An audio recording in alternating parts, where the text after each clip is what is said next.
আমার মুখ দিয়ে একটা চিৎকার বেরিয়ে আসছিল। আমি দোহাতে মুখ চেপে ধরলাম।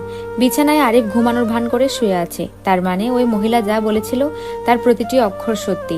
আমার এখনই এই বাড়ি থেকে পালাতে হবে। আমি খুব সাবধানে দরজাটা আরেকটু ঠেলে কোনো শব্দ না করে ঘরের ভেতরে ঢুকে পড়লাম, যাতে ওর ঘুম না ভাঙে। আলমারির পাশে আমার একটা ট্রাভেল ব্যাগ রাখা ছিল, ওটাতে অল্প কিছু জামা কাপড় আগে থেকেই ছিল। আমি বিড়ালের মতো পা ফেলে ব্যাগটা তুলে নিলাম। চলে যাওয়ার ঠিক আগ মুহূর্তে আমার নজর গেল পড়ার টেবিলের উপর। আমার ফোনের চার্জারটা ওখানে পড়ে আছে। আফরোজ আপু বলেছিল চার্জারটা সাথে নিতে। আমি টেবিলের দিকে হাত বাড়ালাম, কিন্তু আমার চোখ তখন আরিফের দিকে। ওর উপর নজর রাখতে গিয়ে আমার হাত ফসকে চার্জারটা মেঝেতে পড়ে গেল। আর সেই সামান্য শব্দে আরিফ ধরফর করে বিছানায় উঠে বসলো। ওর চোখ দুটো তখন রাগে একদম লাল। ও এক নজর আমার দিকে তাকালো, তারপর তাকালো আমার হাতের ব্যাগের দিকে। ও অত্যন্ত ভারী এবং আদেশসূচক গলায় বলল, এত রাতে ব্যাগ হাতে কোথায় যাচ্ছ? আমি তখন আতঙ্কে আর বিভ্রান্তিতে কাঁপছি। আমি এখন কি করব? তাৎক্ষণিকভাবে আমি মেঝে থেকে চার্জারটা তুলে নিয়ে দরজার দিকে এক ছুটে দৌড় দিলাম। আমি পিছন ফিরে তাকানোর সাহস পাইনি, কিন্তু টের পাচ্ছিলাম ও বিছানা থেকে নেমে আমার পেছনে তাড়া করছে।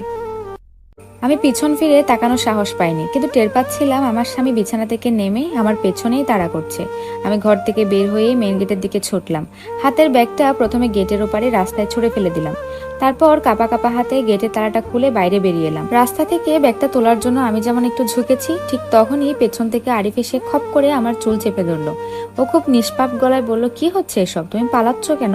কয়েক সেকেন্ডের জন্য আমার মনে হলো আমি কি ভুল কিছু করছি। ও তো কত সাধারণ মানুষের মতো কথা বলছে, কিন্তু মনের ভেতর আফরোজা আপু সেই সাবধান বাণী আমাকে আবার তাগিদ দিল। আমি আবার সর্বশক্তি দিয়ে হাতের ভারী ব্যাগটা দিয়ে ওর মাথায় একটা বাড়ি মারলাম। ও সামলাতে না পেরে মাটিতে পড়ে গেল। আর আমি জান প্রাণ বাজি রেখে ধানমন্ডির গুলশান রাস্তা ধরে দৌড়াতে লাগলাম। কিন্তু আরিফ দমে যায়নি। ও উঠে দাঁড়িয়ে আবার আমার পেছনে তাড়া করতে শুরু করেছে। হাতে সে ব্যাগের ওজনের কারণে আমার দৌড়ানোর গতি কমে যাচ্ছে। আর আমি স্পষ্ট দেখতে পাচ্ছি ও আমার একদম কাছাকাছি চলে এসেছে। আমি এখন কি করব? কোথায় যাব? আমি পায়ের শেষ রক্তবিন্দু দিয়ে দৌড়াচ্ছিলাম, কিন্তু হাতের এই ভারী ব্যাগটার জন্য আমার গতি একদম কমে যাচ্ছিল। আমি খুব ভালো করে জানতাম আরিফ যদি একবার আমাকে ধরে ফেলে, তবে ভালোই হোক বা জোর জবরদস্তি করে হোক, ও আমাকে আবার ওই অভিশপ্ত বাড়িতে ফিরিয়ে নিয়ে যাবে। উপায় না দেখে আমি ব্যাগটা ওর গায়ের দিকে ছুঁড়ে মারলাম এবং কোনো দিকে না তাকিয়ে ধানমন্ডির মেইন রোডের দিকে আরো জোরে দৌড়াতে লাগলাম। ও ব্যাগটা সামনে নিয়ে আবার আমার পেছনে ছুটলো, কিন্তু ব্যাগ ছুড়ে মারার কারণে আমি ওর থেকে বেশ কিছুটা দূরত্ব তৈরি করতে পেরেছিলাম। আমি একের পর এক গলি পার হচ্ছিলাম, যার কিছু গলি আমার চেনা আর কিছু একদমই অচেনা। কোনো মতে ওর চোখ ফাঁকি দিয়ে গোলধাঁধার মতো গলিগুলো দিয়ে নিজেকে আড়াল করতে লাগলাম। আমাদের এলাকা থেকে বেশ কিছুটা দূরে চলে আসার পর আমি একটা দেওয়ালে পিঠ ঠেকিয়ে হাঁপাতে লাগলাম।